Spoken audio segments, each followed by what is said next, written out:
नमस्कार दोस्तों, exam dream में आपका स्वागत है। तो दोस्तों, आज की इस वीडियो में हम लोग डिस्कस करेंगे यूपी पुलिस रेडियो ऑपरेटर में कर्मशाला कर्मचारी मतलब वर्कशॉप स्टाफ की जॉब प्रोफाइल के बारे में। वीडियो की शुरुआत में हम लोग डिस्कस करेंगे इसकी age limit, age relaxation, educational qualifications, physical efficiency के बारे में। फिर वीडियो के लास्ट में हम लोग डिस्कस करेंगे इसकी जॉब प्रोफाइल के बारे में। और दोस्तों, जॉब प्रोफाइल के बारे में जो लाइव प्रूफ है हम आपको वो भी दिखाएंगे, तो इस वीडियो में लास्ट तक आप बने रहिए। अगर आप चैनल पर पहली बार आए हैं और आपने अभी तक चैनल सब्सक्राइब नहीं किया है, प्लीज़ दोस्तों चैनल सब्सक्राइब कर लीजिए, जिससे हम जब भी यूपी पुलिस रेडियो ऑपरेटर या फिर किसी अदर जॉब की अपडेट्स अपलोड करें अपनी वीडियो में, तो आपको उसकी नोटिफिकेशन सबसे पहले मिले और आपसे हमारी कोई भी वीडियो मिस ना हो। और दोस्तों, अगर आपको ये वीडियो अच्छा लगे तो प्लीज़ वीडियो को लाइक करिए और वीडियो को शेयर करिए, जिससे हमें मोटिवेशन मिलता है दोस्तों, और हम आपके लिए और भी अच्छी वीडियोस लाते रहेंगे। दोस्तों चलिए शुरू करते हैं अपनी वीडियो।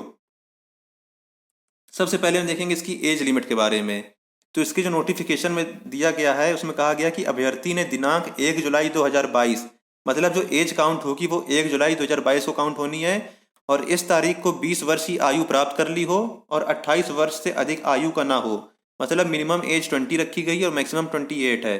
अर्थात अभ्यर्थी का जन्म दिनांक 1 जुलाई 1994 से पूर्व तथा दिनांक 1 जुलाई 2002 के बाद ना हुआ हो। तो अपनी एज को कैलकुलेट करने के लिए क्राइटेरिया दिया गया है कि 1 जुलाई 1994 से पूर्व नहीं होना चाहिए जन्म, और 1 जुलाई 2022 के बाद का ना होना चाहिए।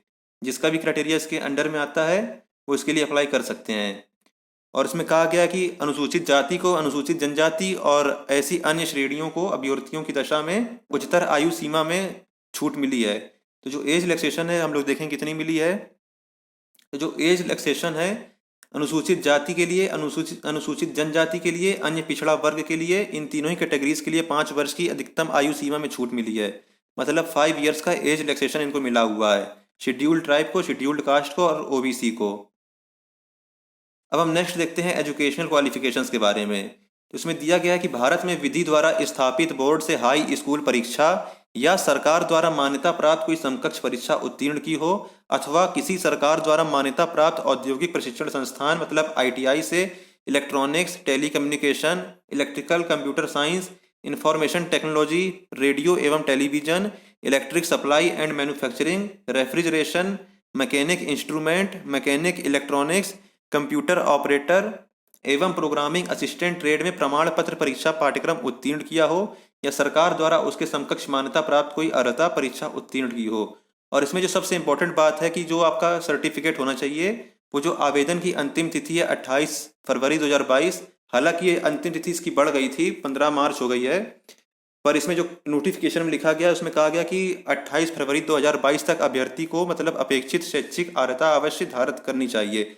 मतलब जो डेट ऑफ इशू है आपके सर्टिफिकेट की वो 28 फरवरी से पहले का होना चाहिए, और इसमें जो अपीयरिंग स्टूडेंट्स हैं वो इसके लिए मान्य नहीं होंगे। तो ये थी इसकी एजुकेशन क्वालिफिकेशन के बारे में। अब नेक्स्ट देखते हैं कि इसमें मतलब फिजिकल एफिशिएंसी क्या मांगी गई है। तो मेल कैंडिडेट्स के लिए अलग मानक हैं और फीमेल कैंडिडेट्स के लिए अलग मानक हैं।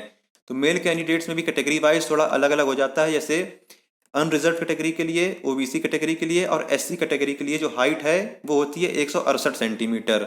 वहीं पर एसटी मेल कैंडिडेट्स की बात करें तो इसकी हाइट हो जाती है 160 सेंटीमीटर।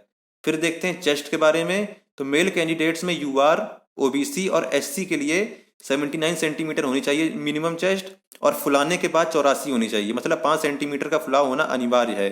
वहीं हम बात करें एसटी कैटेगरी के लिए तो इनकी मिनिमम चेस्ट होनी चाहिए 77 सेंटीमीटर, और 5 सेंटीमीटर फुलाने के बाद ये हो जानी चाहिए 82 सेंटीमीटर। उसके बाद हम देखते हैं रनिंग मेल कैंडिडेट्स की। तो यूआर, ओबीसी, एससी और एसटी सब के लिए रनिंग सेम है, 4.8 किलोमीटर इन 28 मिनट। 28 मिनट में आपको 4.8 किलोमीटर दौड़ना है। अब बात करते हैं फीमेल कैंडिडेट्स के बारे में। तो फीमेल कैंडिडेट्स में यूआर, ओबीसी और एससी कैटेगरी के लिए जो हाइट मांगी गई है वो है 152 सेंटीमीटर, और फीमेल कैंडिडेट्स में एसटी कैटेगरी के लिए हाइट है 147 सेंटीमीटर। फीमेल कैंडिडेट्स में चेस्ट नहीं लिया जाता है इसमें। अब देखते हैं रनिंग के बारे में। तो फीमेल कैंडिडेट्स की जो रनिंग है वो 16 मिनट में 2.4 किलोमीटर होनी चाहिए। अच्छा, इसमें फीमेल कैंडिडेट्स के लिए एक इंपॉर्टेंट चीज़ ये होती है कि फीमेल्स का जो न्यूनतम वजन होता है वो नापा जाता है, और उनका जो न्यूनतम वजन है वो 40 केजी होना अनिवार्य होता है। तो ये थी इसकी फिजिकल एफिशिएंसी के बारे में। अब नेक्स्ट देखते हैं कि इनको यूनिफॉर्म वर्दी कैसी मिलती है।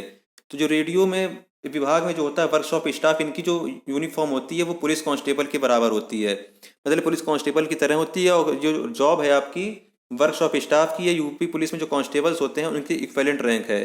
तो इनकी जो सैलरी भी होती है वो भी यूपी पुलिस कांस्टेबल के इक्विवेलेंट सैलरी सेम होती है, और वर्दी भी सेम होती है।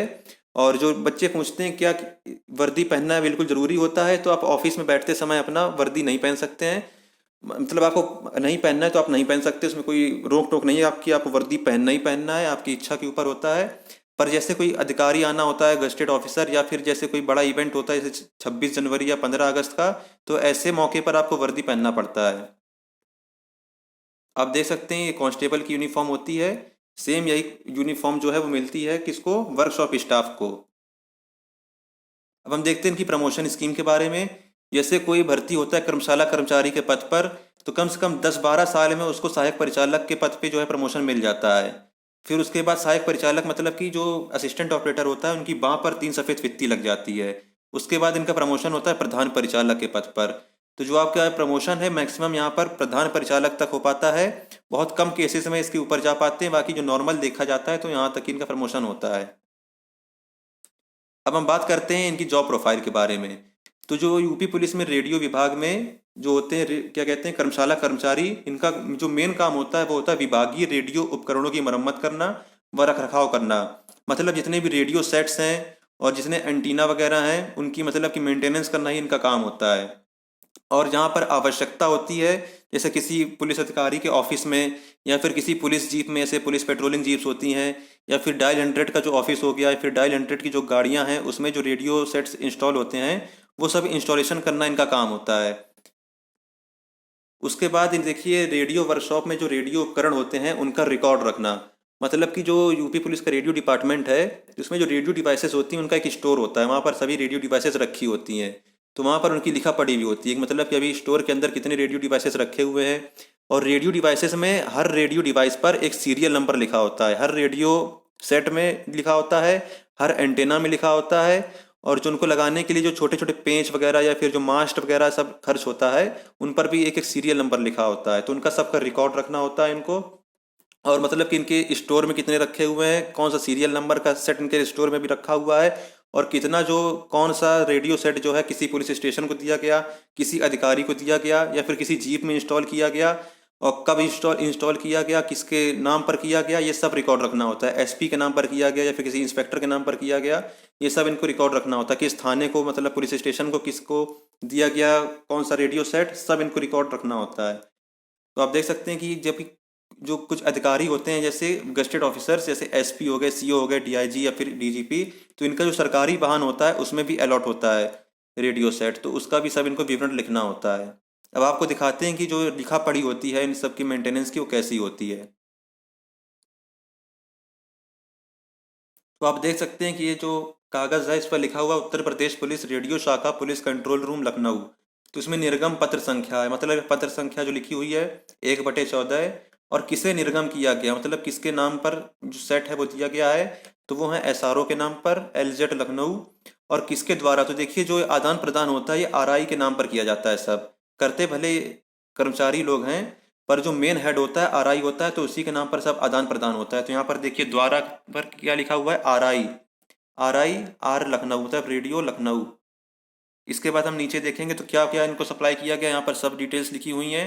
तो VHF मतलब very high frequency TX RX GM338 set, serial number LQ899।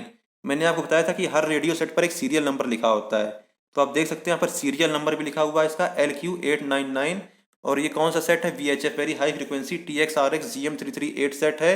और इसके साथ साथ जो इसके उपकरण लगाने में जो सहायक होते हैं जैसे M असेंबली और बेल्ट, लीड एम ब्रैकेट और BNC वगैरह, ये सब दिया गया है। और कितना दिया गया है, 1 ईच 1, मतलब सबकी एक एक मात्रा दी गई है। इसके अलावा 0 डेसिबल का एंटीना दिया गया है विद 3 मीटर फीडर, मतलब 3 मीटर का फीडर भी साथ में दिया गया है। और ये सब की मात्रा एक एक दी गई, इक्वल टू 1 नंबर। इसके बाद आप देख सकते हैं यहाँ पर उपरोक्त सामग्री को अच्छी दशा में तथा कार्य करती अवस्था में प्राप्त किया गया। प्राप्तकर्ता के हस्ताक्षर जो हैं यहाँ पर दिए हुए हैं, प्राप्तकर्ता के हस्ताक्षर आप देख सकते हैं।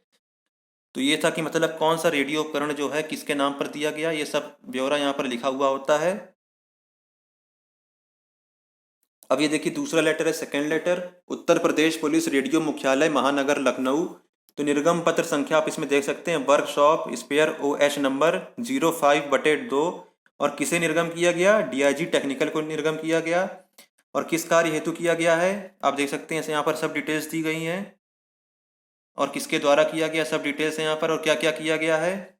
जैसे कि सेट किया गया XIRM 8668I S number, S11 TUM 265 एक नंबर, माइक एक नंबर, GPS एंटीना एक नंबर। तो यहाँ पर सब डिटेल्स देख सकते हैं, इसमें RSI के सिग्नेचर भी हुए हैं यहाँ पर आप देख सकते हैं। और ये उपरोक्त सामग्री को अच्छी दशा में तथा कार्य करती अवस्था में प्राप्त किया गया, प्राप्तकर्ता के हस्ताक्षर भी हुए हैं यहाँ पर। तो आप देख सकते हैं ये सब कैसे मतलब कि लिखा पढ़ी होती है जब भी कोई रेडियो सेट निर्गम किया जाता है किसी को। दोस्तों मैंने आप सबको अभी दिखाया कि जो वर्कशॉप स्टाफ के द्वारा जो वर्कशॉप में रखी हुई रेडियो सेट्स होते हैं, जो उपकरण होते हैं, जब उनका आदान प्रदान किया जाता है तो उसकी लिखा पढ़ी किस तरीके से की जाती है। तो यही सब जो रिकॉर्ड करना होता है, यही सब रिकॉर्ड रखना इनका काम होता है।